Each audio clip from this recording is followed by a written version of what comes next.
Bonjour et bienvenue pour ce nouveau rendez-vous des EA Dates en partenariat avec le Conseil départemental des Alpes-Maritimes, la Maison de l'intelligence artificielle, l'Institut Europia, présidé par Marco Lendi, et donc l'IMRED qui nous accueille aujourd'hui dans ses locaux. Alors, vaste question que nous sommes nombreux à nous poser, surtout pour le grand public, et beaucoup de spécialistes vont nous éclairer aujourd'hui. Qu'est-ce que le métaverse ? Bienvenue et très bienvenue à l'IMRED. Donc, IMRED, Institut méditerranéen des risques de l'environnement et du développement durable, Institut d'innovation et de partenariat. Donc nous travaillons sur tout ce qu'on appelle territoire intelligent et aimable, Smart City, et bien au-delà. Et donc, c'est avec grand plaisir que, à la demande du président d'Europia, Marco Lendi, nous avons imaginé, avec Georges, qu'on héberge d'ailleurs en tant que start-up à l'IMRED, et ça, il faut le dire quand même, c'est un plaisir aussi, très important, eh bien de cette conférence sur le métaverse, parce qu'effectivement, c'est quelque chose qui est en train de monter. Et en fait, nous, à l'IMRED, on ne travaille pas sur la partie Internet, sur la partie algorithme, c'est pas notre job. Par contre, on travaille sur les usages. Et dans ces usages, on regarde à travers le territoire intelligent, mais on regarde beaucoup d'usages. Je regarde aussi Vincent sur la partie tourisme, ça en fait partie évidemment. Mais sur nos axes, eh bien, il y a plein de choses. Et on a une chaire qui s'appelle User Experience for Smart Life, avec une maison connectée qui est juste à côté. Et là-dedans, sur tous ces sujets de maintien à domicile, de télétravail, voilà, d'intelligence artificielle liée à tout ça, de surveillance au sens aimable, encore une fois, non intrusif, eh bien, le métavers prend du sens. Et on a vu, lors de la pandémie, à la fin de la pandémie, on a vu des gens qui se sont précipités pour faire de la chirurgie esthétique. Je ne sais pas si vous avez suivi cette partie d'actualité à la sortie du premier confinement.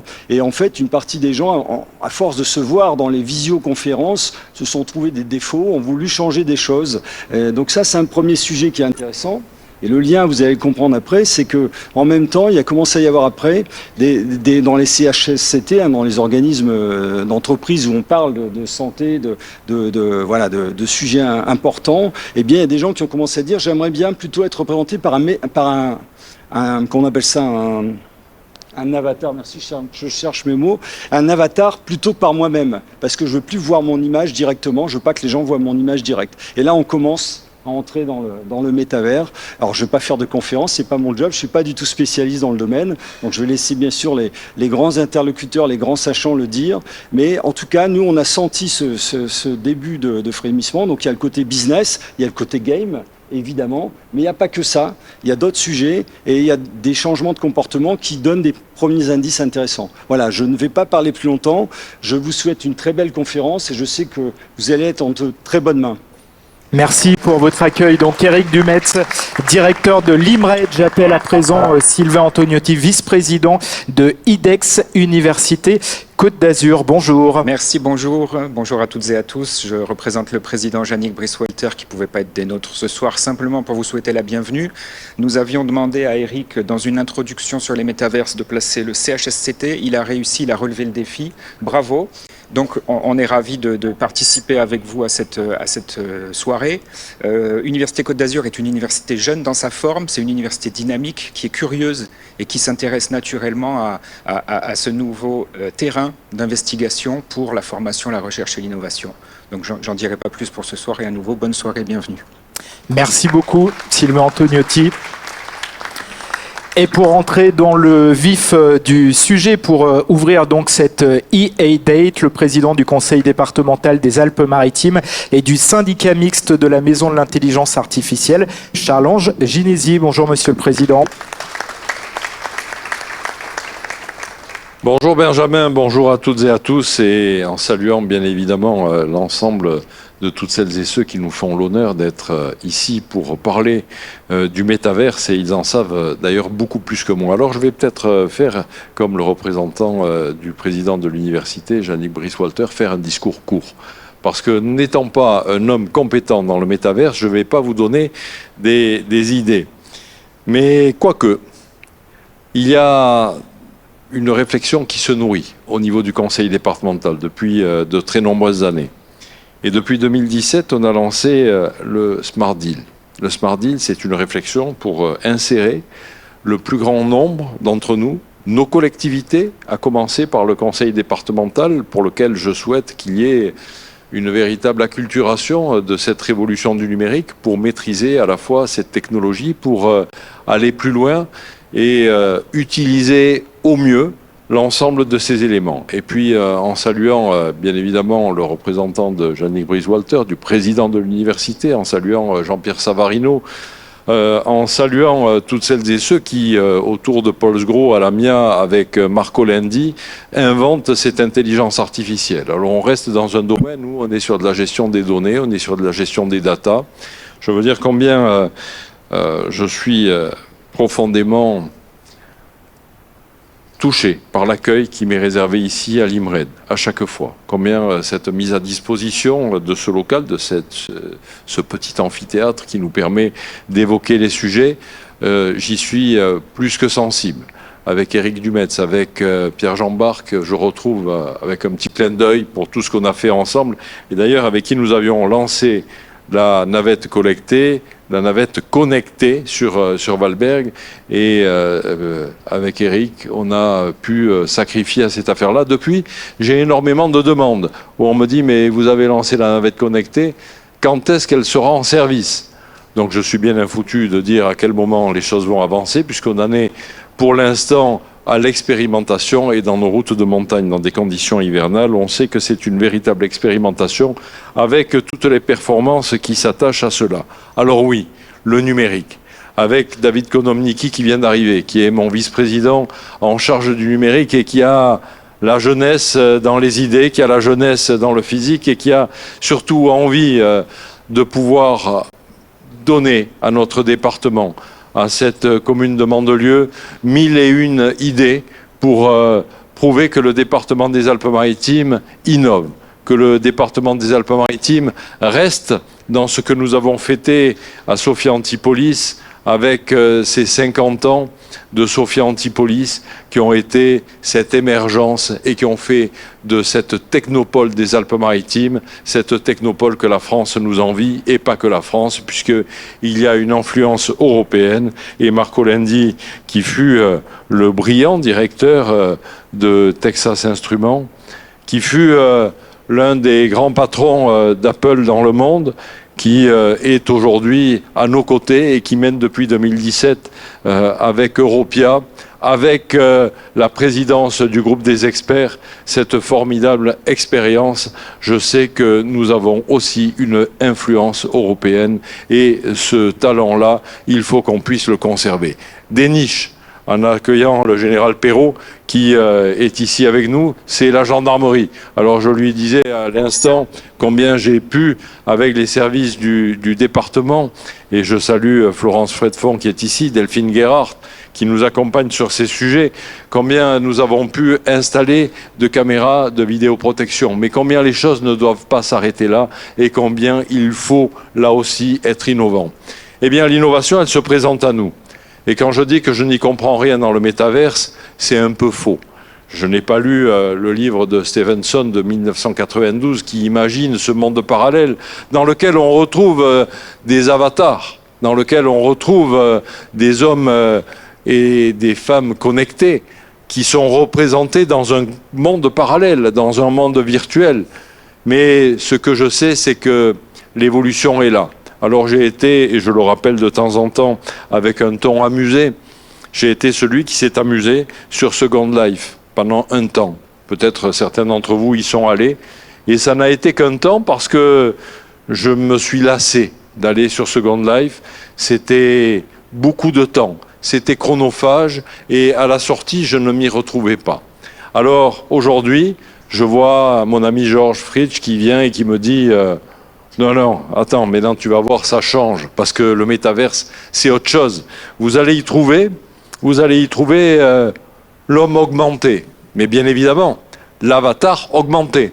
Donc ce n'est pas l'homme à lui tout seul, c'est l'avatar augmenté. Ce qui veut dire qu'on est sur un monde virtuel avec un avatar qui vous représente et en même temps, cette capacité à être augmenté. Alors je suis très interrogatif, très dubitatif en même temps, mais plein d'espérance et je compte beaucoup sur vous, sur nous, sur ce débat ce soir pour essayer de faire avancer ce que je peux considérer comme étant un monde pour lequel il ne faut pas être absent. Alors autant l'Université Côte d'Azur, autant l'IMRED souhaite ne pas être en dehors du coup, eh bien le conseil départemental souhaite aussi ne pas être en dehors du coup. Nous avons sur ce sujet-là eu une étude qui a été lancée pour savoir de quelle manière nous pourrions nous en inspirer, rentrer dedans, acheter pour tout ou partie, puisque visiblement il y a de la crypto-monnaie qui circule sur ce monde virtuel également.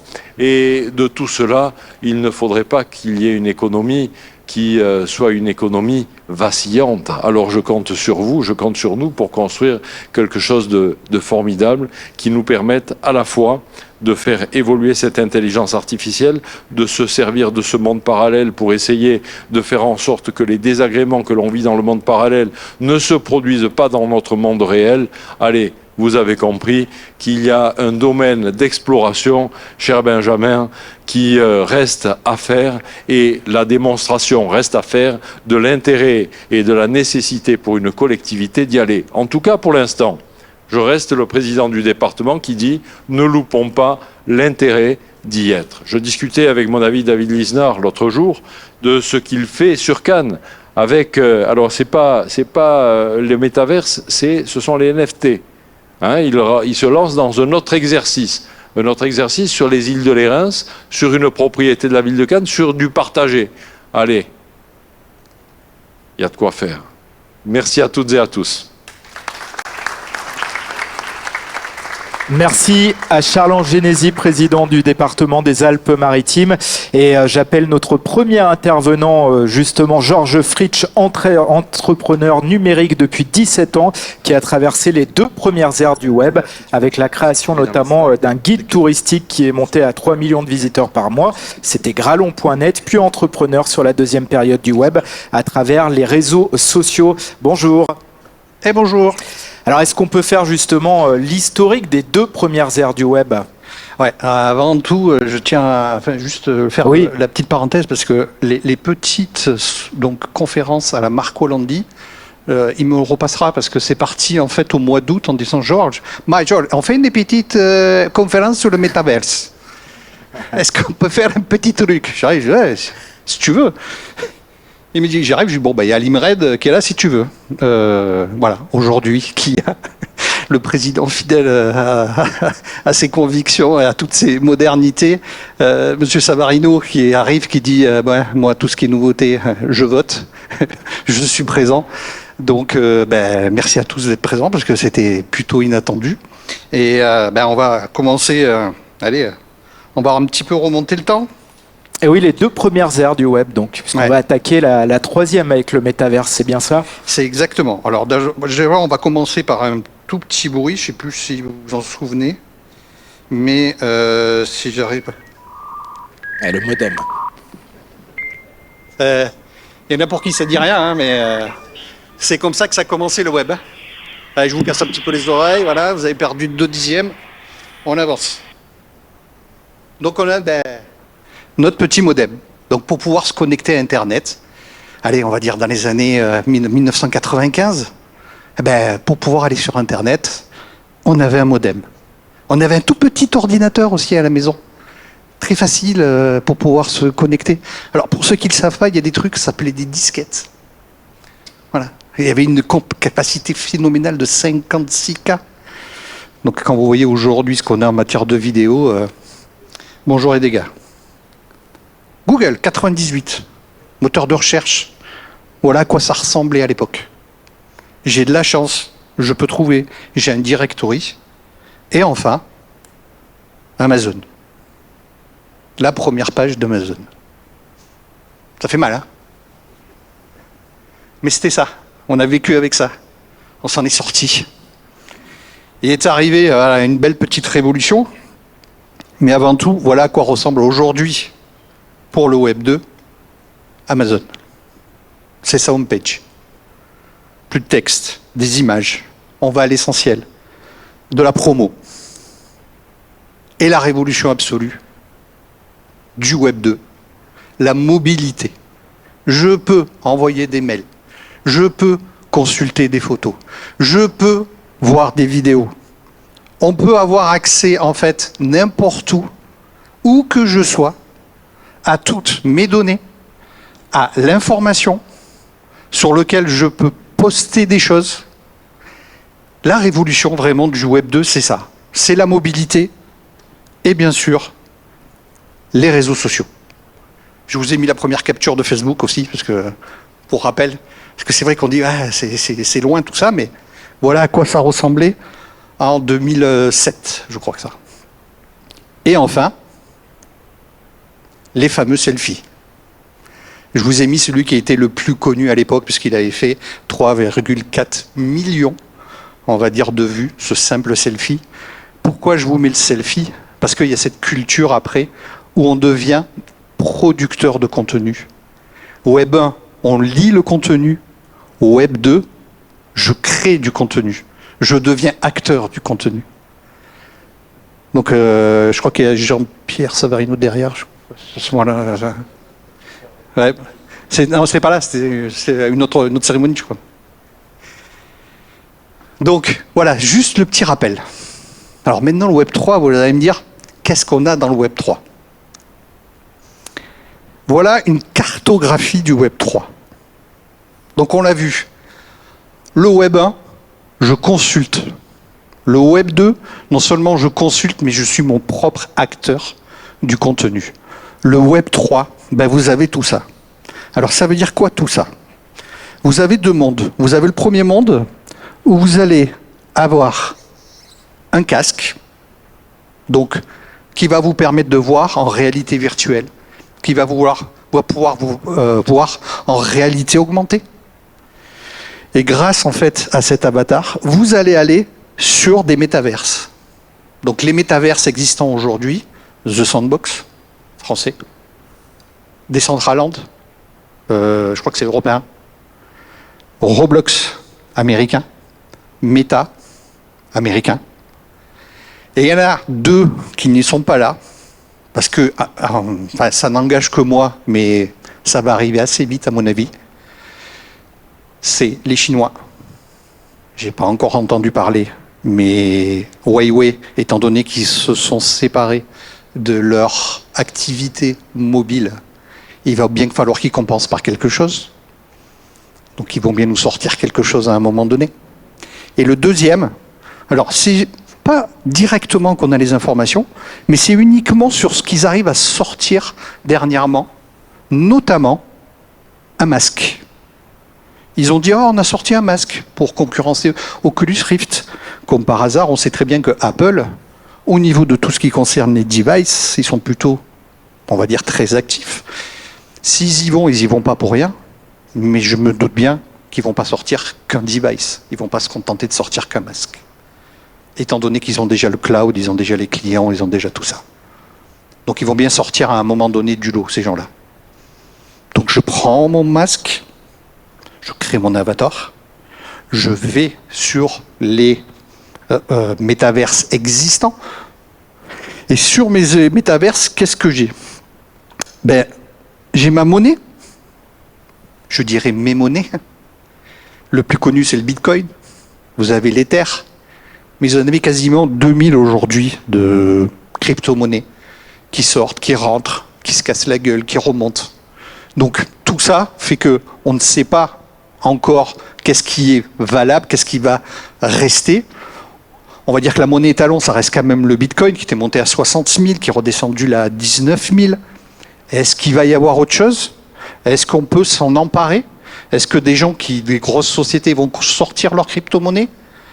Il y avait Libra à un moment donné qui a essayé avec Metaverse, ils ont essayé de monter, ils ont essayé de passer devant le gouvernement, ils ont été retoqués. Mais voilà, mon masque, une fois que j'ai voilà mon masque, je vais sur mes métaverses, j'ai mon argent. Cet argent-là, en fait, eh ben, je peux le mettre dans, enfin, pas que je peux le mettre, c'est que vous êtes obligé de le mettre sur des wallets, donc des portefeuilles numériques. Et avec ces portefeuilles numériques, eh bien, je vais également avoir, alors le plus connu aujourd'hui, c'est des NFT, des non-fungible tokens, c'est-à-dire c'est un actif numérique qui a une valeur qu'on veut bien lui donner ou qu'on veut bien échanger, ou celui qui a le plus, on va dire, de chances de trouver acquéreur. Alors, il y a eu une folie qui s'est passée 2020-2021 avec une collection qui s'appelle Les Singes, c'est les Borapé Club. On est monté jusqu'à 1 million d'euros pour un seul singe dessiné, donc une œuvre numérique. Ça est en train de se casser la gueule aussi. Mais les NFT aujourd'hui, il faut le voir comme étant un outil pour remplacer tout ce qui est pour tout ce qui concerne les cartes membres, pour que ce soit associé à un service. Je prends la dernière, on va dire, la petite nouveauté qu'il y a eu au niveau de l'Olympia. L'Olympia a décidé de lancer sa collection de NFT liée en fait à des niveaux de prestations pour que les clients puissent avoir des billets avant tous les autres, puissent rentrer par les loges VIP, puissent rencontrer des artistes. Donc chaque NFT est lié à un service. Et lorsque vous liez avec un service réel, là vous lui donnez de la valeur, de la vraie valeur, que vous allez pouvoir partager, que vous allez pouvoir vendre, etc. Donc voilà, en fait, je voulais vraiment vous faire un bilan simple, en vous rappelant d'où on vient avec le web et où est-ce que l'on va, sachant qu'il y a encore d'autres choses qui vont arriver au fur et à mesure. Mais voilà aujourd'hui, voilà ce qu'il en est en fait du Web 3. Comme ça, vous savez que le métaverse est une partie du Web 3. Les NFT sont partie du F3, les cryptos sont partie du F3, etc., etc. Est-ce qu'on peut imaginer demain que ces métaverses soient interconnectés ? Alors, il y a une volonté d'interopérabilité aujourd'hui sur la totalité de ces métavers, c'est-à-dire que mon avatar puisse se balader aussi bien sur Decentraland que sur Meta, etc., etc. Je sais pas, à voir. Alors vous qui avez été sur le Web 1, le Web 2, est-ce que vous êtes déjà sur le Web 3 ? Si oui, qu'est-ce que vous y faites ? Alors, oui, je suis sur le Web 3, mais je ne peux pas vous dire exactement ce qu'il en est, puisque c'est extrêmement récent, donc je ne peux pas, moi, faire l'annonce.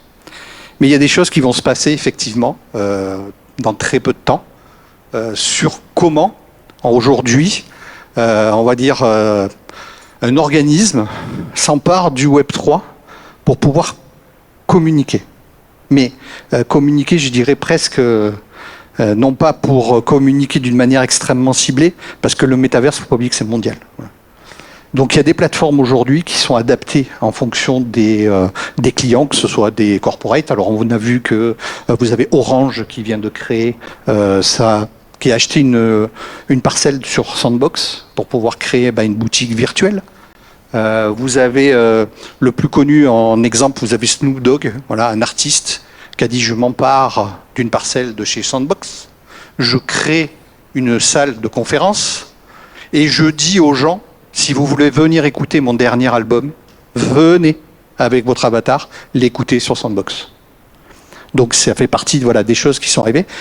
Moi, c'est vrai que j'ai choisi depuis maintenant, on va dire 8 mois, on va dire une grosse partie, un gros morceau, mais qui va révolutionner parce que ce sera une première mondiale. Voilà. Merci pour les exemples concrets, notamment avec Snoop Dogg, et on attend les annonces. Mi-décembre. Bon, ça va être rapide. On se donne rendez-vous mi-décembre. Merci beaucoup pour cette intervention. Et on va donc, vous pouvez l'applaudir en effet, merci. Et on va accueillir notre prochain intervenant, Thierry Deschamps de Payette, le docteur Thierry Deschamps de Payette, professeur de chaire supérieure et spécialiste des technologies numériques, qui fait notamment du conseil en investissement dans les technologies numériques. Bonjour. Bonjour. Alors on ne vous demande pas qu'est-ce que le métaverse, mais comment utiliser le métaverse ? Alors le métaverse, c'est un sujet très transversal. Alors je vous ai préparé une petite présentation là, qu'on va essayer de lancer. Mais pour bien en parler, d'abord, il faut peut-être montrer des exemples de métaverse opérationnel. Alors il se trouve que je travaille effectivement à l'international pour conseiller des sociétés ou des institutions qui se lancent dans le métaverse, des gouvernements ou des groupements. L'un des premiers exemples que je peux vous citer, c'est celui de Fuels Europe. En fait, c'est une association des producteurs de pétrole qui s'oriente vers la production d'e-fuels de synthèse et qui souhaitent communiquer sur leurs nouveaux produits. Et ils ont choisi comme plateforme le métaverse. La société s'appelle Infinite Reality et voilà à quoi ressemble le métaverse de cette association européenne. La vocation, c'est donc que des avatars qui s'intéressent aux fuels de synthèse viennent visiter le métaverse. Donc il se trouve que c'est moi qui ai participé au cahier des charges et aux spécifications. Donc vous voyez qu'on peut mixer dans le métaverse des avatars qui sont en fait très proches de la réalité, qui peuvent être même des mélanges de films et d'acteurs réels et d'avatars virtuels, et qui présentent en fait ici donc des solutions de capture du carbone, de production d'énergie alternative, et qui sont très pédagogiques. Donc ici, c'est dans un objectif de communication que ce métaverse présente les applications de ces carburants alternatifs. Alors c'est très participatif, l'avatar se déplace librement dans l'espace et peut avoir des interlocuteurs ou des conseils. Il y a d'autres applications du métaverse que je vais vous montrer également, avec un deuxième exemple, qui lui est un projet d'accélérateur de, on va dire, de société ou de projets destinés au développement durable, et qui cherchent à présenter leur technologie devant des investisseurs ou devant des clients potentiels. Et là, le métaverse permet à ces sociétés qui développent ces technologies de présenter dans un espace virtuel d'abord des simulations et ensuite, une fois que les fonds sont levés, de construire dans la réalité des prototypes ou d'instancier des usines et ensuite de connecter ces usines par le biais des objets connectés au métaverse pour avoir des jumeaux numériques sur lesquels ils vont pouvoir faire évoluer des scénarios. Donc voilà le projet JUMP, qui est, donc je suis un cofondateur d'ailleurs, et voilà à quoi ressemble le métaverse de JUMP, qui vise à démontrer à ce à quoi pourrait ressembler une ville ou un projet de civilisation qui intégrerait de manière harmonieuse les énergies renouvelables et intégrer tous les problèmes de durabilité. Donc on peut avoir des artistes qui s'expriment, on peut avoir des salles de conférence, on peut avoir des lieux un peu insolites pour y faire des concerts, des événements, montrer ou démontrer les effets du changement climatique, par exemple, sur la planète, et puis également de créer des événements qui sont aujourd'hui déjà, vous savez qu'il y a des événements qui se créent par les réseaux sociaux, et demain on peut avoir des mouvements politiques ou des mouvements de civilisation qui peuvent être lancés depuis le métaverse. Et ici par exemple un événement qui va être proposé par ce consortium, puisqu'il s'agit d'un consortium qui sera basé au Luxembourg mais qui a une volonté internationale. Voilà, donc c'était deux petits exemples pour vous montrer aujourd'hui l'état de l'art des métaverses, là où on peut aller. Déjà au niveau français, européen, alors j'ai été invité par François Bayrou au mois de mai pour présenter les applications des jumeaux numériques à l'occasion du Grand Prix de Pau qui faisait tourner des véhicules électriques pour voir un petit peu les performances. J'étais au ministère de l'économie au Luxembourg dernièrement pour faire un partenariat entre l'Université du Luxembourg et une société américaine qui est un nouvel acteur dans le domaine du métaverse qui s'appelle Infinite Reality, qui est en fait qui est pas nouvelle puisque c'est une fusion de studios de cinéma, de réseaux sociaux et puis de jeux vidéo comme Rect, qui a été acquis par Infinite Reality.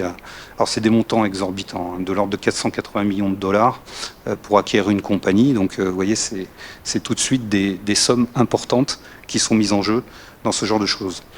Juste pour vous donner une idée des perspectives de business qui sont projetées par les acteurs économiques et financiers du métaverse, vous avez par exemple Bloomberg qui estime que la taille du marché aura déjà atteint 800 millions de dollars d'ici 2024. Forbes qui répète ce que Citi affirme, c'est-à-dire que potentiellement d'ici à 2030 on aura 13 000 trillions de dollars, c'est-à-dire ça fait quand même 13 000 milliards de dollars sur le marché du métaverse. Gartner, lui, qui annonce que 25% des humains passeront au moins 1 heure par jour dans le métaverse d'ici à 2026. JP Morgan qui estime des revenus annuels de 1 trillion de dollars. Donc c'est des chiffres qui font tourner la tête. Et ce qui est intéressant, c'est de voir la répartition des investissements qui sont actuellement faits dans le domaine du métaverse. Vous voyez que, bon, évidemment, sans surprise, c'est déjà les acteurs de l'IT qui investissent massivement dans le métaverse. Mais en numéro 2, et ça c'est une nouveauté, et je pense que la France aura des choses à dire là-dessus, et en tout cas à se positionner, le deuxième investissement aujourd'hui dans le monde du métaverse, c'est l'éducation. 12% des capitaux qui sont levés sont destinés à développer l'éducation au sein du métaverse. Pas plus tard qu'hier soir, j'étais en relation avec l'Université technique de Munich et puis l'Université de Toronto pour parler un petit peu des évolutions et notamment ils vont lancer un métaverse dédié qui s'appelait le Metaversity qui va d'ailleurs être porté par le projet Jump. La finance pour 11% et les autres, le marketing, l'advertising, le médical et le health représentent à peu près 9% des capitaux investis aujourd'hui. Alors le métaverse, je vais donner une définition officielle, c'est un environnement numérique immersif, interactif et persistant. Ça veut dire que non seulement il est digital, on peut pénétrer dans cet univers, il est interactif parce que on peut agir avec des hommes, mais aussi on peut agir avec des assets. En fait, il faut voir le métaverse comme une méta-interface qui permet non seulement de communiquer donc avec des personnes, d'échanger des données avec des personnes, mais également de récolter et de collecter des informations qui viennent du monde physique et qui permettent de les transformer. Et ça, les industriels connaissent bien ça depuis à peu près une vingtaine d'années. Quand j'étais dans mon premier laboratoire de recherche, on travaillait déjà sur l'embryon des jumeaux numériques il y a 25 ans. Et ces interfaces, cette nouvelle interface uniforme, universelle, permet quand même, à partir de devices qui sont très simples, de manipuler de l'argent, de manipuler également des objets virtuels qui, eux, sont connectés à la réalité par le biais donc, de systèmes d'objets connectés. Le Web 3.0, là-dedans, en fait, c'est un substrat. C'est une technologie qui permet de décentraliser l'information, de décentraliser les calculs et de décentraliser le stockage en s'appuyant sur des technologies de répartition de cette information au travers du cloud, des clouds, c'est-à-dire physiquement répartis sur des data centers du monde entier, en utilisant une structure de données sécurisée qui est révolutionnaire, mais qui s'appelle la blockchain, et dont les évolutions vise à s'améliorer avec le temps. Notamment, un gros défi des métaverses, c'est ce que je vais vous expliquer tout de suite. Donc le métaverse, si je regarde ce que c'est de la navigation et de l'interaction, partagée entre les utilisateurs, accessible par liaison Internet. C'est un environnement numérique avec des avatars. C'est ce qu'on appelle une infrastructure de calcul. Et là, ça pose un vrai problème, parce que vous savez que le prix de l'énergie a légèrement augmenté ces derniers temps. Si on regarde sur le marché de gros, ce qu'on achetait à 45 € du mégawattheure il y a encore quelques mois, aujourd'hui, est de l'ordre de 750 €. Et probablement qu'au mois de janvier, on aura multiplié le prix de l'énergie électrique, notamment d'un facteur 20. Et cette énergie électrique, elle est importante pour alimenter les data centers. Donc il va falloir, à un moment donné, rationner ou optimiser les algorithmes de traitement. Parce que pour calculer des environnements 3D et les projeter chez Monsieur Tout-le-Monde, eh bien, il faut des pétaflops de puissance de calcul qui sont aujourd'hui répartis, mais qui sont aussi très gourmands en énergie. Ça, c'est un vrai sujet. Et le Web 3 permet de manipuler des cryptoactifs par deux biais qu'on appelle la DeFi, la finance décentralisée, ou la CeFi, qui est, elle, plus centralisée. Et puis enfin, des devices, des casques, des objets connectés qui viennent se connecter au métaverse et des interfaces sensorielles qui vont devenir de plus en plus efficaces pour vous immerger dans un monde virtuel. Alors les applications, donc évidemment le e-commerce, connaissez peut-être des grandes marques commencent à se lancer là-dedans. Hein. Je ne vais pas les citer, mais des marques de chaussures, des marques de vêtements commencent à permettre non seulement d'acheter des vêtements physiques, mais surtout un nouveau marché d'enrichir des avatars, c'est-à-dire d'habiller des avatars avec des actifs virtuels où certaines collections auront même de la valeur. On peut créer des événements. On a ici des gens, d'ailleurs, je pense à Sylvain là, qui fait intervenir des musées. Hein. On peut digitaliser des œuvres d'art de manière extrêmement efficace et les rendre accessibles au plus grand nombre. On peut avoir des concerts, on peut avoir des événements culturels au sein du métaverse. La socialisation, donc évidemment, un marché aujourd'hui de 300 millions d'utilisateurs, c'est les sites de rencontres. Donc évidemment, dans le métaverse, ça va encore optimiser les choses. C'est un marché absolument colossal en croissance. Aux États-Unis, il y a un événement qui s'appelle le Burning Man. Ils n'ont pas pu le faire avec le Covid, hein, donc ils l'ont fait dans le métaverse. Voilà, donc il y a des événements qui se sont produits dans le métaverse.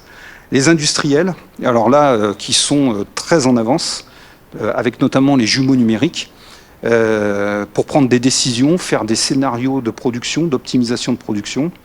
Et là, le jumeau numérique enrichit la réalité par des informations qui sont en fait des méta-informations qui synthétisent le fonctionnement des machines, mais qui également peuvent simuler des scénarios de panne ou d'optimisation de production avec notamment l'application d'algorithmes d'intelligence artificielle. Et puis le secteur de l'éducation, vous aurez des classes virtuelles probablement. Vous avez vu qu'avec le Covid, vous aviez une augmentation sensible du nombre de connexions pour avoir accès à l'éducation.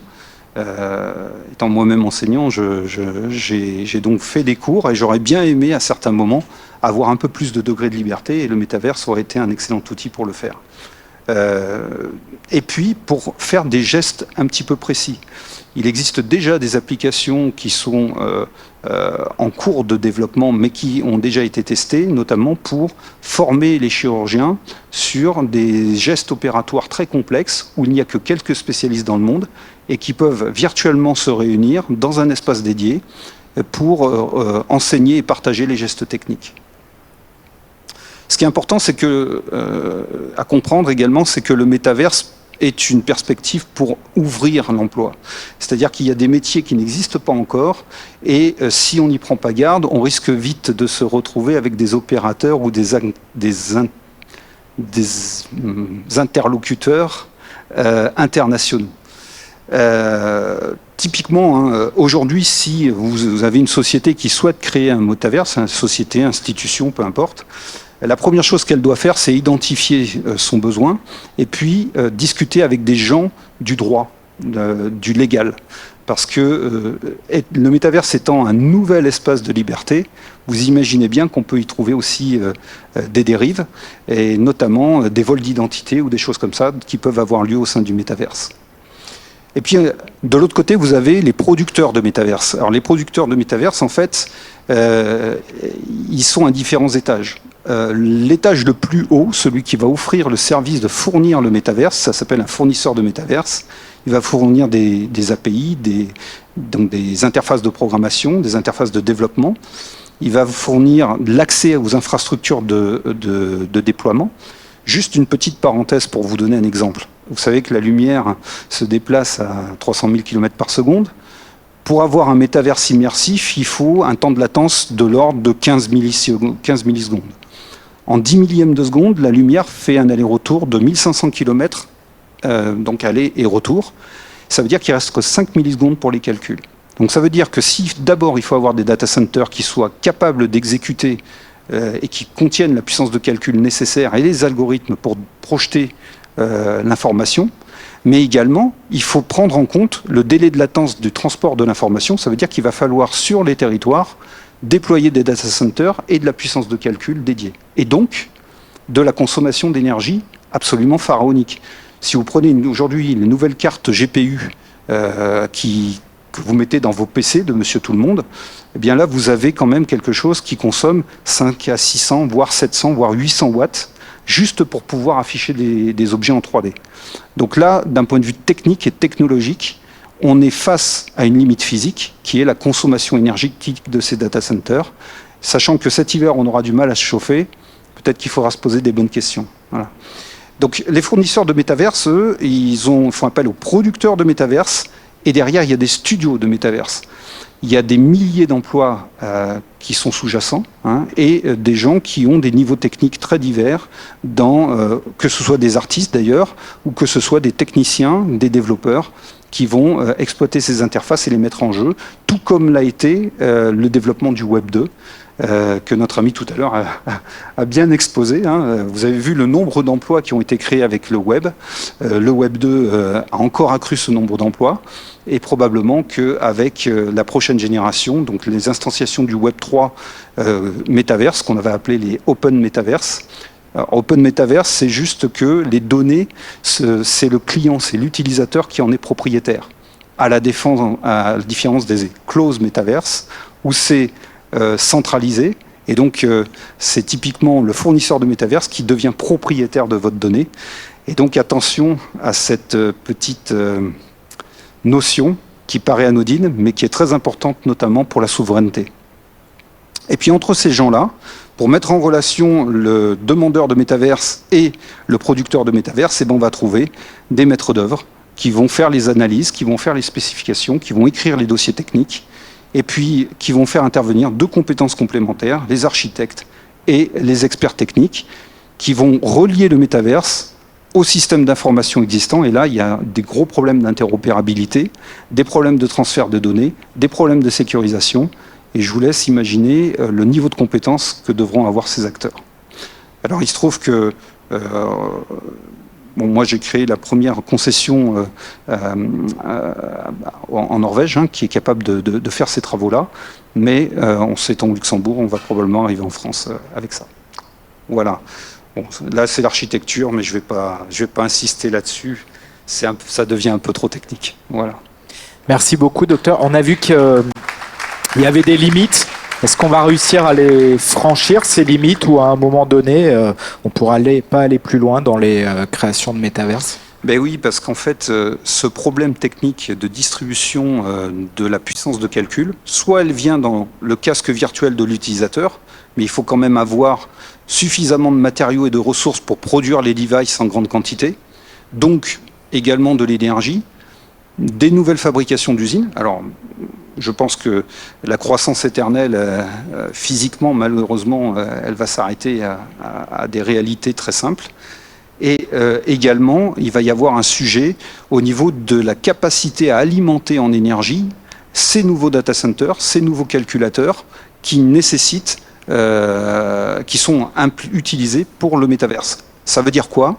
Ça veut dire que probablement que l'usage du métaverse se concentrera sur des applications utiles. Par exemple, là, mes amis de Ernst & Young au Luxembourg commencent à faire du conseil dans le métaverse. En tout cas, ils ont cette volonté.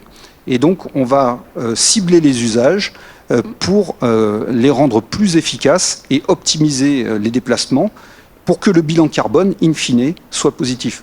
Hier soir, j'étais avec des gens du Panama qui cherchent à notamment comptabiliser la production carbone et la verrouiller, cette comptabilisation, par le biais de NFT, qui sont accessibles dans le métaverse, qui permet de sécuriser, en tout cas, les transactions de CO2, qui permettent à certaines entreprises de racheter leur CO2 pour pouvoir avoir des marges de manœuvre acceptables et continuer une partie de leur business. Thierry Deschamps de Paillettes, cette fois, vous pouvez l'applaudir. Merci pour lui.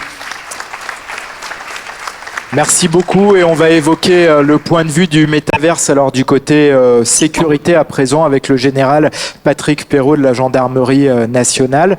Bonjour général. Avant d'évoquer l'aspect sécuritaire, est-ce que le métaverse peut être un outil pour la gendarmerie ? Ça va être l'objet de ma présentation, de vous montrer comment la gendarmerie aborde la question du métavers. Peut-être en préambule, je voudrais remercier Marco Lendi de l'Institut européen, hein, qui m'a accueilli comme expert au sein de cet institut, et puis pour l'accueil. Je voudrais remercier le président de l'IMRED également pour son accueil, et bien entendu le président Ginesi, parce que je sais que ce département est une terre d'innovation, une terre notamment dans le domaine de l'intelligence artificielle. Et la gendarmerie, moi j'ai la chance d'avoir un directeur qui est largement porté sur l'innovation. Pas pour le simple plaisir d'être porté sur l'innovation, mais parce qu'on est face à une délinquance qui est de plus en plus sophistiquée. Donc on fait le grand écart entre la délinquance la plus simple jusqu'à la délinquance, la criminalité la plus sophistiquée. Et mon objectif aujourd'hui, je préfère le dire d'abord, parce que je ne suis pas sûr que ce soit le résultat obtenu à la fin, c'est de vous rassurer. Je crains qu'à la fin, je vais vous inquiéter. Mais sachez que la gendarmerie est très présente sur cette question du métavers, pour répondre à la question que vous avez posée, et parce que c'est un enjeu d'avenir. Plus que de vous apporter des réponses, je vais vous apporter des questions, parce que tout n'est pas résolu dans le métavers. C'est quelque chose d'assez récent. Et donc, même si ça a été rappelé, Second Life date de 2003, donc ça date un petit peu. Donc ce que je vous propose, c'est d'aborder effectivement le côté clair, le côté obscur du métavers, le Dr Jekyll ou le Mr Hyde, ou alors pour les plus récents, la force obscure et la force claire, pour essayer de comprendre effectivement ce qui se cache aussi derrière le métavers. Ça a été dit par le président Ginesi, 1992, le métavers arrive dans la fiction, et c'est intéressant de voir que Jules Verne avait pensé qu'on allait marcher sur la Lune, et puis il a fallu un certain nombre d'années avant qu'on marche sur la Lune. Là, on a pensé le métavers, et puis de 92 à 2003, eh bien, on a un métavers, même si ce n'était que Second Life, mais c'était déjà assez puissant. Et ce qui m'amuse avec ces dates, cette chronologie, c'est que pour moi, c'était hier. Mais j'en vois dans la salle, pour eux, c'est la préhistoire. Ce qui me vieillit quelque peu. Mais c'est étonnant, enfin, en tout cas, je suis d'une génération qui a vu cette évolution de façon assez considérable. Et là, je vais peut-être inquiéter les plus jeunes, cette évolution ne va être que croissante. Donc quand vous serez à ma place, vous raconterez des choses qui sont encore plus extraordinaires, parce que ça va aller très très vite. Alors aujourd'hui, en 2021, Facebook est devenu Meta. Que vont devenir les métavers dans quelques années? C'est le point d'interrogation. Moi, vous parliez de la question de l'interopérabilité. Moi, j'en suis convaincu. On a un seul Internet. Demain, on aura un grand métavers. Ce qui ne va pas être sans poser quelques difficultés. Quelle est encore l'évolution des métavers? Peut-être avoir une démultiplication des sens dans le métavers. Aujourd'hui, on n'a pas forcément l'odeur. Demain, on aura l'odeur dans le métavers, de façon à être encore plus immergé au sein de ces espaces virtuels. Et puis, on a déjà le toucher également avec les moyens haptiques. Donc je pense que le métavers va tendre vers une immersion encore plus réaliste de notre réel dans le monde virtuel. Est-ce que le métavers va être aussi développé que les réseaux sociaux? Je ne pense pas. Je pense que le métavers va largement se développer, mais vous savez, nous on a ces petits appareils-là qui nous rendent complètement esclaves aujourd'hui. Vous le supprimez à un jeune de 20 ans, il ne sait plus que faire. Moi, c'est un peu pareil aussi maintenant. Et c'est très addict, mais ça ne nous coupe pas du réel. C'est-à-dire, quand vous êtes sur les réseaux sociaux, vous avez toujours votre ouïe, votre regard qui est à proximité du réel. Demain, avec les métavers, vous aurez votre casque, le réel ne sera plus là. Vous serez complètement immergé dans le virtuel. Donc c'est pour ça que je ne pense pas que ce sera aussi étendu que les réseaux sociaux. Par contre, je pense que dans l'entreprise, on pourra se plonger dans les métavers de façon domestique. On pourra se plonger dans les métavers. Je ne pense pas qu'on en aura une utilisation aussi fréquente qu'on a les réseaux sociaux, mais là, peut-être que je me trompe. C'est, comme je vous le disais, je vous apporterai plus de questions que de réponses. Mes deux intervenants précédents ont parlé du métavers de façon assez remarquable, mais c'est assez difficile de savoir ce qu'est le métavers. Certains, j'ai souligné en gras quelques éléments dans ces trois définitions, certains l'apparentent plutôt à un jeu.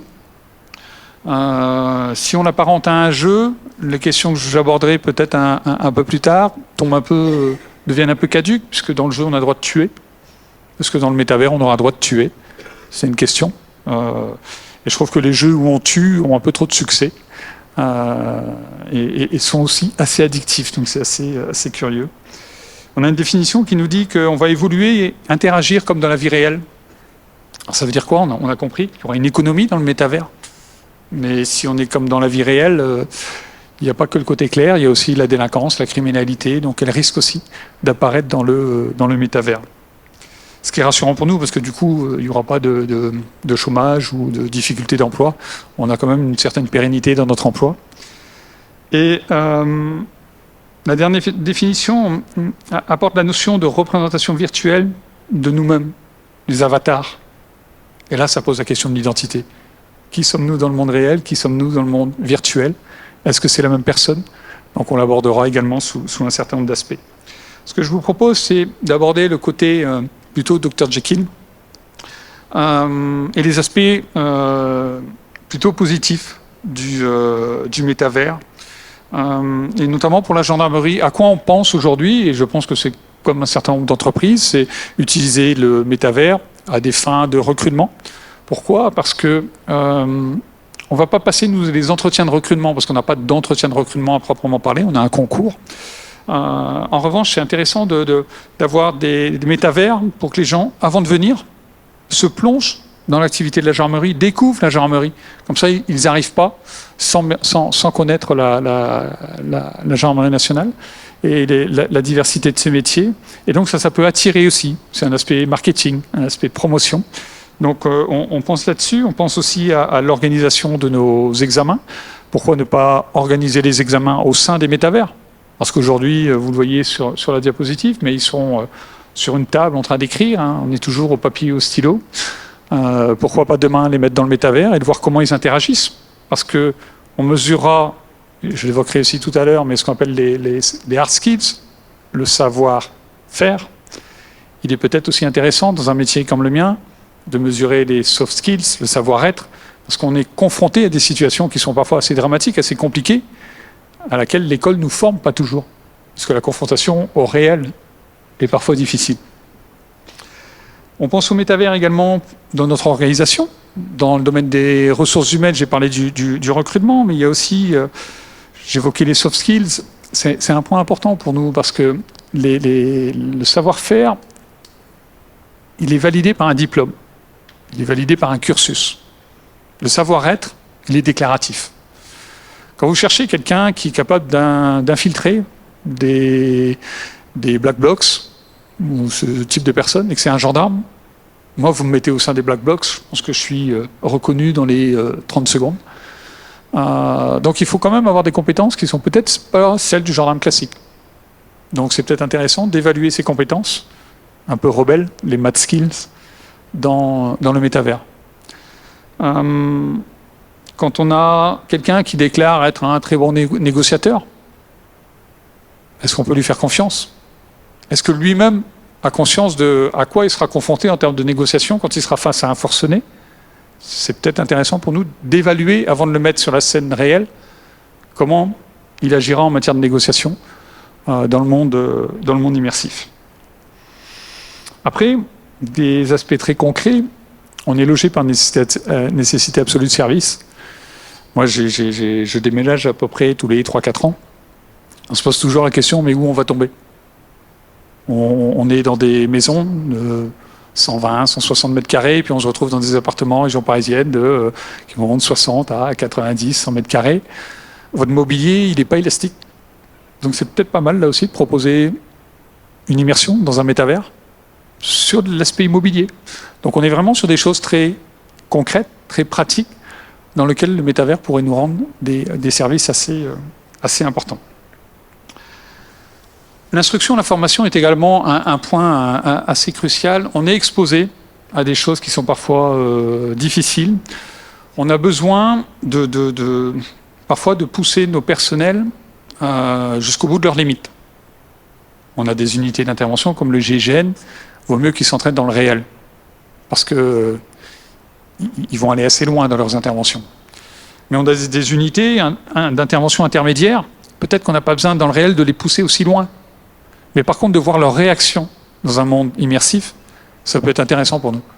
Parce que si jamais à un moment le réel, ça déborde, ça va plus loin que ce qu'on avait prévu, potentiellement on saura comment ils réagiront. Et ça permet, nous aussi, de mieux les protéger psychologiquement sur les missions qui pourraient être les leurs. Et je crois que c'est important parce que cette formation, aujourd'hui, on est en train de travailler sur ces mondes immersifs au niveau de l'école de formation des officiers de la gendarmerie pour dérouler des scénarios et voir comment effectivement ils agissent individuellement, ils agissent en groupe. Donc là aussi, c'est une utilisation du métavers qui peut être particulièrement intéressante pour nous. l'entraînement opérationnel et les retours d'expérience. Quand on a des maintiens de l'ordre durs, c'est bien de pouvoir le simuler dans le métavers, même a posteriori, pour voir si on a agi comme il fallait, s'il aurait fallu agir différemment. Vous savez, face à une situation de crise, il n'y a pas une réponse. Il y a potentiellement plusieurs réponses. La réponse qu'on choisit peut avoir résolu le problème, mais peut-être qu'il y avait des réponses qu'on aurait pu également envisager. Le métavers va nous permettre d'envisager d'autres possibilités.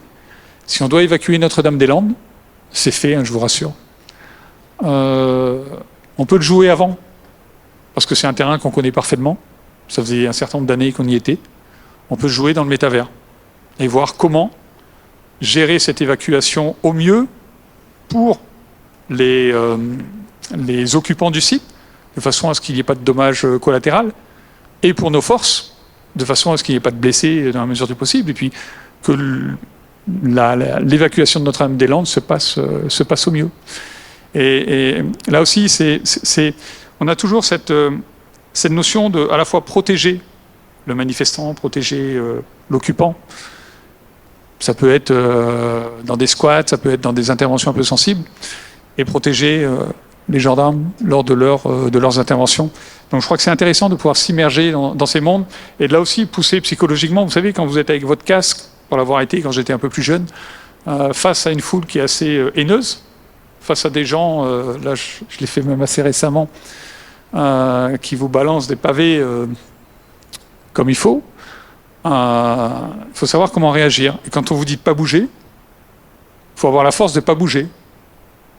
Et ça, c'est bien de le simuler pour voir effectivement comment réagissent nos personnels sur ces sujets. La reconstitution des scènes de crime, ça a été dit un peu tout à l'heure, cet aspect-là. Pour nous, c'est intéressant. Aujourd'hui, on modélise les scènes de crime en trois dimensions, mais on a un temps de latence qui est parfois un peu lent, et on ne peut pas forcément jouer tous les scénarios qu'on souhaiterait jouer pour essayer de comprendre la scène de crime. Et on a des éléments extrêmement intéressants pour construire notre métavers. Là, vous avez des traces de sang sur un mur. La trace de sang, ça vous donne une trajectoire, ça vous donne potentiellement le nombre d'armes qui ont été utilisées, ça vous donne potentiellement le nombre d'auteurs qui ont été présents sur la scène de crime. Et pour nous, de reconstituer ça, ça va limiter le champ des hypothèses sur la façon dont s'est déroulée la scène de crime. Et là, c'est encore un atout considérable pour les enquêteurs. Et il y a quelque chose qui est intéressant aussi, c'est que la scène de crime, à un moment, elle disparaît, fort heureusement. On nettoie la scène de crime de façon à rendre l'appartement, à rendre la maison où le fait s'est commis. Une fois que c'est construit dans le métavers, on peut rejouer les différents scénarios à plusieurs reprises pour essayer de dérouler des différentes hypothèses. Alors ça, c'est pour les applications plutôt utiles à la gendarmerie nationale. Hein, et dans notre formation, dans nos enquêtes judiciaires, il y a quelque chose que je n'ai pas mentionné, parce qu'aujourd'hui, on se pose la question de est-ce qu'il faut être présent de façon répressive dans les métavers? Est-ce qu'il est... Dans le monde réel, on est une force de protection, pas de surveillance, de protection. La surveillance des personnes ne m'intéresse pas, on cherche à protéger les personnes. Dans le métavers, est-ce qu'on doit aussi être une force de protection et donc réprimer un certain nombre d'infractions qui auraient lieu dans le métavers? Est-ce que c'est possible de commettre une infraction dans le métavers? C'est les questions qu'on se pose aujourd'hui, c'est les questions que le droit doit se poser aujourd'hui. Et donc, on est plutôt sur l'idée qu'effectivement, il faudra que la gendarmerie, vous savez, la gendarmerie, elle est très présente sur le cyberespace, elle est très présente dans le monde réel. Et je pense que le métavers, c'est le troisième espace, c'est un espace immersif, qui est un peu entre le monde réel et le monde cyber. Je ne crois pas qu'on pourra en être absent. Donc il faut aussi là commencer à se poser les questions pour être présent dans ces espaces, et on ne pourra pas être présent dans tous les espaces. Mais typiquement, on pourra l'être dans quelques métavers. Et ces métavers seront des zones où vous pourrez aller, vos enfants pourront aller, et vous saurez, parce qu'on le déclarera, qu'il y a une force de sécurité qui est là potentiellement pour protéger les avatars. Qu'est-ce qu'il adviendra lorsque le métavers sera universel et que tous les métavers seront regroupés en un? Là, ce sera un autre sujet. Je ne sais pas encore comment on fera. Je pense qu'on fera comme on fait sur Internet. C'est-à-dire qu'on peut être présent, mais surtout on est J'ai dit qu'on ne surveillait pas, mais là, en l'occurrence, on surveille certains chats, parce qu'il y a beaucoup de pédophilie sur des chats de mineurs, donc on est sur les chats de mineurs aussi pour les surveiller. Alors, sur le côté plus obscur, on a la question de l'identité numérique. Je l'ai évoqué. Quelle identité on a dans le métavers? Qui êtes-vous dans le métavers? J'ai discuté l'autre jour avec une personne qui souffrait de nombreux handicaps, a été sur une chaise, et elle voulait que son avatar, ce soit quelqu'un de plutôt fort, quelqu'un qui n'est pas handicapé. Est-ce que c'est elle? Sans doute que oui, dans le caractère. Sans doute que oui, dans le comportement. Non, dans l'aspect physique. Donc, est-ce qu'on est identifié dans un métavers par notre comportement? Est-ce qu'on est identifié par nos attitudes? Est-ce qu'on est identifié par notre physique? Est-ce que je crée un avatar qui me ressemble? Est-ce que c'est une donnée à caractère personnel? Toutes ces questions, on n'a pas encore complètement de réponse. Ce que je peux dire, c'est que ce n'est pas des données biométriques, parce que ce n'est pas rattaché à mon vivant. Mais en tout cas, c'est certainement des données à caractère personnel, parce qu'il y a une projection de nous dans le métavers. La question des groupes terroristes, la question de la propagande dans les métavers, on parlait de Second Life tout à l'heure. Aujourd'hui, Second Life existe encore, et il y a énormément dans les délinquances sexuelles. Il y a eu pas mal de groupes extrémistes qui, à une époque, se retrouvaient sur Second Life. On peut répéter des attentats dans un métavers. On peut jouer des scénarios. On peut se créer son propre métavers pour jouer un scénario d'acte terroriste dans ces espaces. Et on peut faire de la propagande. Les sociétés peuvent faire du marketing. Pourquoi est-ce que les groupes extrémistes ne pourraient pas faire de propagande? Qui va les interdire? Est-ce que le droit va les interdire? Alors, il y aura des modérateurs. Meta va peut-être être modérateur, je crois qu'ils ne le sont pas encore. Certains seront modérateurs, mais les modérateurs me gênent aussi parce que l'infraction, elle est commise. Elle n'est pas diffusée parce que le modérateur l'a filtrée, mais l'infraction, elle est commise. Celui qui lance une propagande nazie sur un réseau social aujourd'hui et qui est coupé et on l'extrait, c'est très bien parce que ça évite que ce soit diffusé. Mais pour nous, ça nous empêche de savoir qu'une personne a commis une infraction et la matérialité de l'infraction. Donc ça interroge là aussi de savoir qui sera le modérateur de ces réseaux. J'ai évoqué la criminalité sexuelle. Alors je vais prendre un exemple, outre celui qui est écrit. Deux exemples. Il y a la problématique des mineurs. Les mineurs dans les métavers. Moi, je peux créer mon moi qui a 5 ans ou qui a 10 ans. Je ne suis pas obligé de créer mon moi d'aujourd'hui. Donc qui est capable de dire qu'il y a derrière l'avatar? Les avances qu'il va y avoir potentiellement entre des mineurs. Est-ce qu'il y a un adulte qui est derrière un mineur? Donc ça, c'est des enjeux de sécurité pour nous. Et je vais vous prendre l'exemple d'une femme qui a déposé plainte pour agression sexuelle dans un métavers, parce qu'elle utilisait des moyens haptiques, et son beau-frère également, c'est aux États-Unis. Son beau-frère avait également les moyens haptiques, et son beau-frère a commis des attouchements sexuels sur cette personne, et un peu plus, il l'a poursuivi, etc. Enfin, et en fait, parce qu'il y avait des moyens haptiques, elle a eu la sensation du toucher sur elle-même. Donc c'est une forme d'agression sexuelle. Mais la personne ne l'a pas touché, il a touché son avatar. Mais elle l'a ressenti dans le monde réel. Débrouillez-vous avec ça. C'est pas forcément simple. Pour vous débrouiller avec ça, vous avez au moins 2 heures. Je pense que les tribunaux auront fort à faire sur le sujet. Et la difficulté, c'est que tous ces sujets avancent beaucoup plus vite que le code pénal. Donc il va falloir qu'on arrive à trouver des formulations d'infractions suffisamment génériques pour embrasser toutes ces infractions. Et ce n'est pas anodin, parce que véritablement, ça protège. Enfin, nos jeunes vont aller sur les métavers bien avant nous. Les jeunes qui ont 20 ans dans la salle, vous êtes assez fiers parce que vous êtes jeunes. Mais les métavers, c'est même pas pour vous. Vous êtes déjà dépassés. Les métavers, c'est pour ceux qui ont 5-10 ans aujourd'hui. Et eux, ils vont y aller, et j'espère que ça ne fera pas des no-life, mais vous savez, les gens qui sont complètement addicts. Mais eux, ça fera certainement partie de leur quotidien. 1 heure dans le métavers en 2026, je crois, c'est ce qui a été dit tout à l'heure.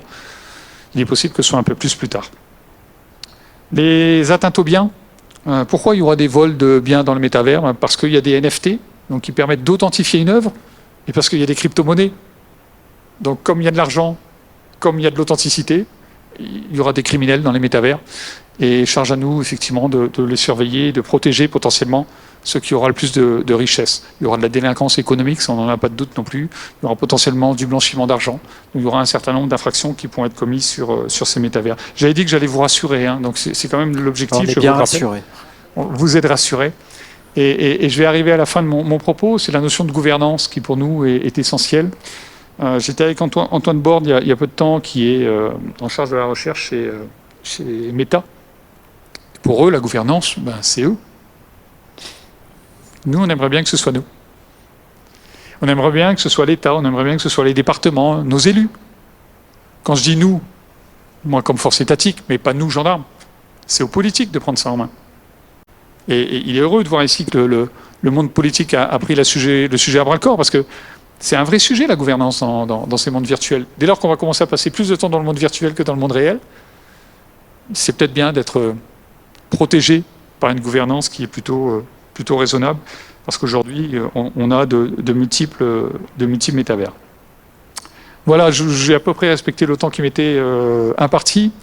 Il faut rester optimiste, bien entendu, sur le métavers. Est-ce qu'on va y aller? Oui, on va y aller. Et non, il ne faut pas le freiner. Enfin, ça fait partie de l'évolution. À l'âge que j'ai, je ne vais pas commencer à dire qu'il faut freiner l'évolution, surtout que j'aime plutôt ça, l'innovation et l'évolution.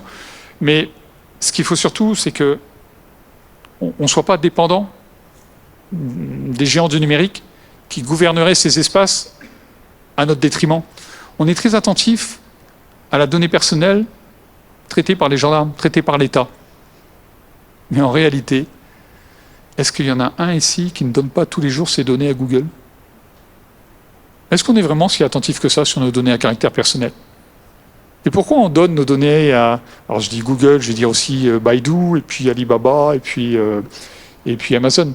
Pourquoi on leur donne nos données? Parce qu'ils nous rendent service. Et en fait, on n'est pas très attentif à nos données à caractère personnel. Un petit service, une information qu'ils nous donnent, et puis on leur donne nos données à caractère personnel. Et n'allons pas dire qu'on sait ce qu'ils en font, on ne sait pas ce qu'ils en font. Et nous, État, ce qu'il faudrait qu'on arrive à expliquer aux citoyens, c'est que si on a besoin de ces données à caractère personnel, c'est pour le protéger. C'est un service qu'on lui rend. Mais ça, c'est, je pense, un long débat qu'on va avoir dans les années à venir sur ces sujets. Mais sachez qu'on est très attentif à la problématique des données à caractère personnel et très attentif à la liberté collective des populations. Voilà. Merci à vous tous. Merci beaucoup, Général.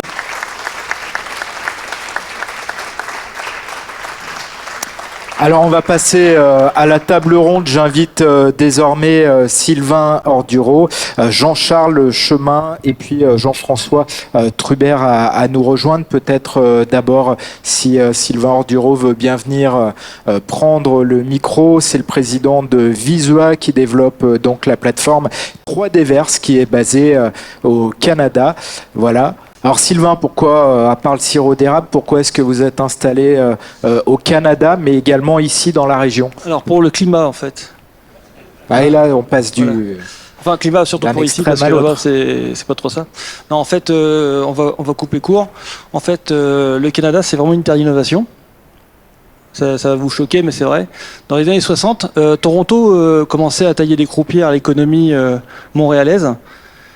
Et Montréal, ils ont fait un truc incroyable, ils ont fait un crédit d'impôt à 75%. C'est-à-dire que si vous innovez, l'État vous rembourse 75% du salaire. Alors au début, c'est vrai que c'est un peu n'importe quoi, on avait des coiffeurs qui faisaient, ils tentaient des couleurs, ils tentaient des shampoings.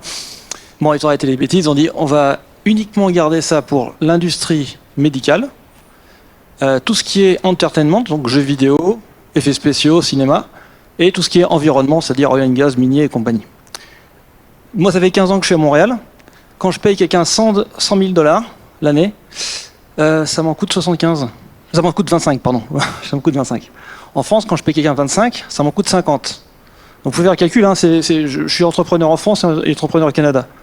Donc les moyennes des salaires au Canada, c'est plutôt entre 100, 200, voilà. Et dans les grosses boîtes de jeux vidéo, parce qu'il y en a quand même 280 à Montréal. Hein. Montréal, c'est une île, hein, c'est tout petit. Hein. Donc 50 000 personnes à peu près. 280 boîtes de jeux vidéo, on en a combien en France?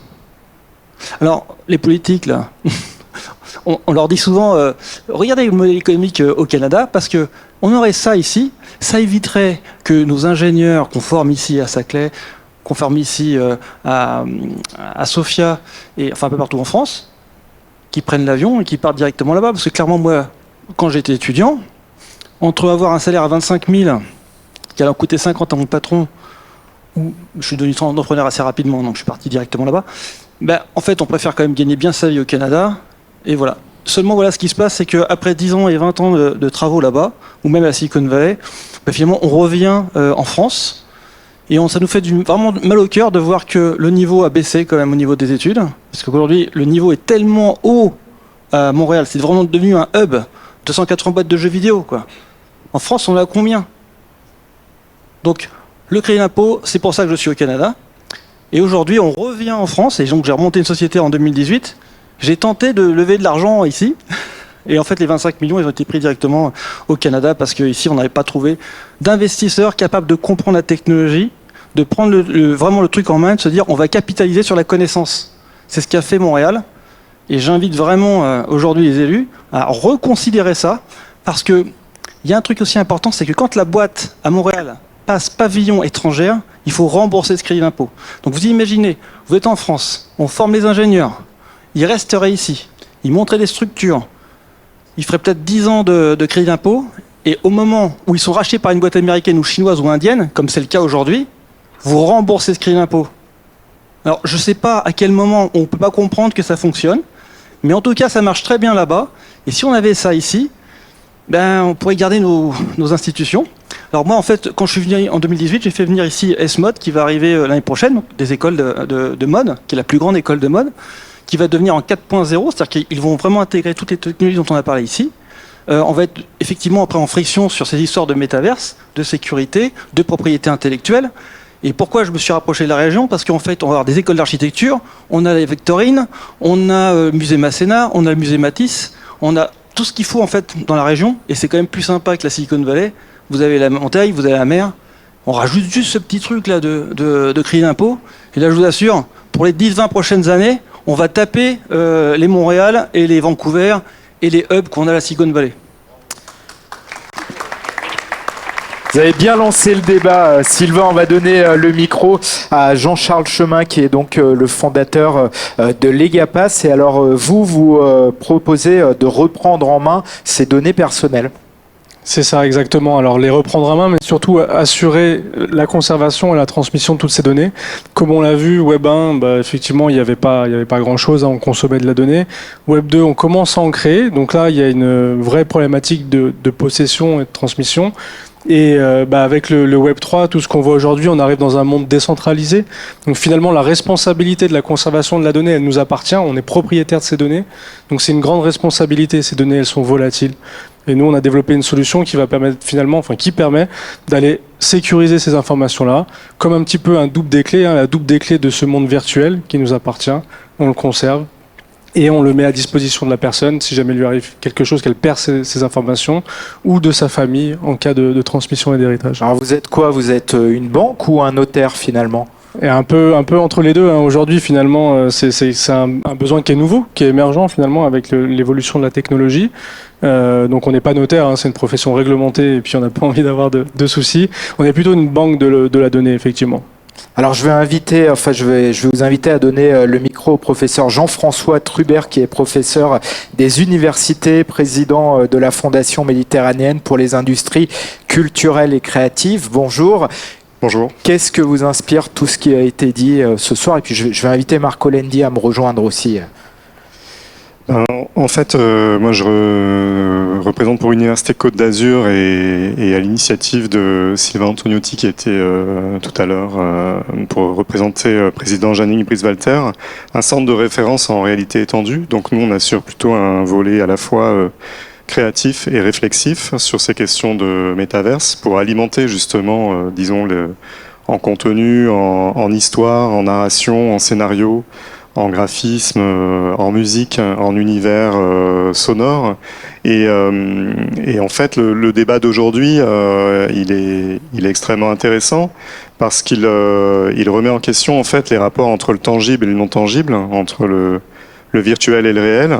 Et nous, on se situe au cœur de cette réflexion-là sur ce centre de référence et sur les propositions qu'on entend mener aussi bien d'un point de vue pratique, technique, technologique en innovation, que d'un point de vue réflexif, notamment sur les impacts sociaux, sociétaux, l'impact en termes psychologiques et sur la façon dont on va appréhender cet univers. Je vais donner la parole pour conclure à Marco Lendi. Alors Marco, on a entendu beaucoup de choses ce soir. Qu'est-ce que vous retenez? Je pense que c'était une conférence très intéressante. Et je suis très content de voir beaucoup de jeunes. Parce que le métaverse sera votre monde. Moi, j'avais une espérance que le métaverse serait un monde de paix, de tranquillité. Mais le général Perrault m'a donné des idées qui me font réfléchir. Peut-être que là aussi, l'homme va amener des choses qu'il faudrait vigiler, qu'il faudrait contrôler. Mais je pense que c'est à nous tous, enfin. Parce que ce monde, sera nous qu'on va le créer. Ce n'est pas quelque chose qu'il faudra qu'il nous ait imposé. Et c'est bien que vous, les jeunes, vous vous immergez dans ça. Et que vous prenez la relève pour créer votre métaverse. Et je suis très contente qu'on a fait ces conférences ici, à l'IMRED, et je remercie le directeur Eric de nous avoir accueillis. Et tous les 6, 7 membres qui l'ont vraiment introduit. Et je suis sûr que vous partirez, vous serez des experts du métaverse. Au moins, je l'espère. Au moins que vous aurez compris de quoi s'agit-il. Qu'est-ce qu'il est en train de se passer? Quel nouveau monde on est en train d'arriver? Et je voudrais finir avec une petite chose parce que je me rappelle récemment que mon petit-neveu, 9 ans, Marc Landi, lui aussi, il me dit, je parlais de métaverse, il me dit, mais regarde, et on est déjà là-dedans. Parce que si tu utilises les jeux dans lesquels nous en sommes, on est déjà, et ils sont déjà prêts pour rentrer dans le métaverse. Et tout ça, c'est quelque chose qui va les aider. Peut-être que pour nous, ce sera beaucoup plus difficile. Mais je vois que les jeunes sont déjà prêts, avec les jeux, avec tout ce qui, à travers Internet, sont en train de capturer, de se lancer dans ce monde. N'ayez pas peur. Allez-y. Mais j'adresse surtout aux gens que j'ai en face de moi pour vous dire, créez votre métaverse. Soyez vous les gens qui vont à faire quelque chose qui ne nous soit pas imposé par les Chinois ou pour les Américains. Il faut aussi que nous, les Européens, on se réveille. Et je voudrais aussi dire que Georges a dit, Marco m'a dit, commençons à faire une petite conférence sur le métaverse. Oui, c'est vrai, je lui dis ça, mais c'est devenu une très belle grande conférence. Mais il faut dire que derrière ça, il y a aussi toute une structure que je voudrais remercier. Avant tout, les départements, parce que sans les départements et surtout l'appui qu'on a du président Ginesi, on ne sera pas capable de faire ça. Mais aussi la structure. Voilà, bravo, il faut le faire. Mais aussi, un petit mot pour la structure de l'Institut européen. Comme j'ai en face là, Madame Odile Menozzi, Jérôme Ribeiro, Christian Tordo, Christian Vandelli, Tania, venez, vous voir, que sont les gens qui l'ont créé tout ça. Je voudrais les remercier et je voudrais que vous l'êtes Tania, il faut qu'elle fasse voir. Allez, Tania, parce que pour organiser des choses pareilles, c'est pas simple, c'est pas ça facile, il faut les faire bien. Merci beaucoup, bonne soirée à tout le monde. Tous experts du métaverse.